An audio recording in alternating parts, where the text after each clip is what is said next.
back to the channel. Today's video is Immortality versus the Gods. It's a Dragon Ball based video. It's brought to us by Expert Games. I think that's how you pronounce his name. This is his channel. So let's get into the video. This story starts in Universe 6. After the Universe 6 vs 7 tournament, Kubba returns to his home planet and meets back with the Saiyans of that world. Because Beerus wished for the Universe 6 Earth to be restored, that means the Universe 6 Earth's Dragon Balls were also restored, and so this story actually plays off that idea. One of Frieza's ancestors named Bleed goes to Earth, gathers the Dragon Balls, and wishes for immortality. That is the basis of this story called Dragon Ball Super EX. It starts in Universe 6 and it evolves all the way throughout Universe 7 as well. This is Frost's older brother, and this is the man in this story who wished for immortality. So Kubba and some other Universe 6 Saiyans try fighting them, but it ends up doing nothing, and they have to resort to traveling to Universe 7, asking for Goku and Vegeta's help specifically. The Kais of Universe 6 traverse multiverses to get to Goku and Vegeta and tell them pretty much that in Universe 6 there's a guy that went to Earth, got the Dragon Balls, he wished for immortality and is basically just really strong, we need your help to take him down. Goku and Vegeta obviously won't turn this down, it's a good fight, going against someone who's immortal, it could be a good challenge. And that's exactly what they do. Without hesitation, Goku and Vegeta instant transmission directly to Bleed himself. They begin fighting straight away with Vegeta going in first. It's the classic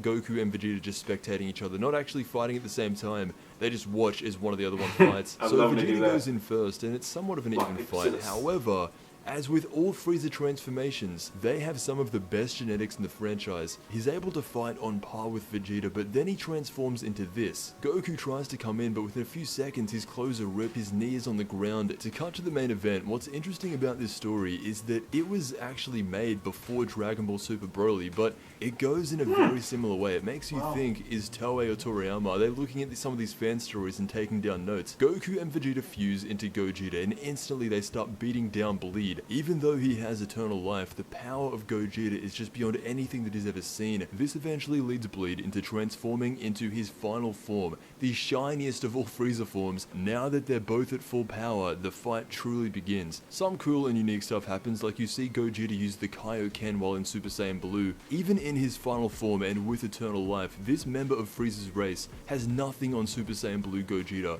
Super Saiyan Blue Gogeta is just a cheat code of all mortals. He will never lose. He kicks him in the face and even ends up telling him that you haven't even mastered your final form. Even though you may be immortal, a direct hit from my Soul Punisher will destroy you without a doubt. Gogeta raises one hand, and just as he's about to hit him with his Soul Punisher, that's when they defuse. Using the Kaioken actually limited their fusing time down to even less than it already was. So now it's back to complete immortal domination. Goku and Vegeta single-handedly don't really contest this guy at all, especially in his final form. Vegeta tells Goku, just like they did against Kid Buu, make a Spirit Bomb, I'll try and hold him off for a few minutes. Vegeta goes in by himself and eventually ends up getting his neck broken, but this Spirit Bomb that Goku's making is a multiversal Spirit Bomb between Universe 6 and 7. Not only that, when Goku throws it, he puts all of his Saiyan God energy into the Spirit Bomb. He throws it at Bleed, and with the help of a Super Saiyan 3 Kubba, they redirect it into him and send him flying out of the atmosphere. You can actually see him still alive and struggling inside of this bomb,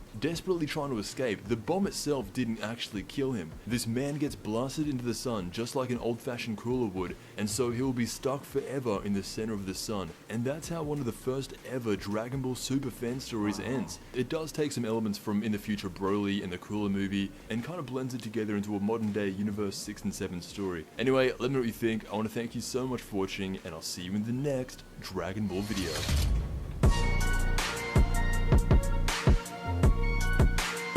Impressed. I'm impressed. I'll have to read that manga.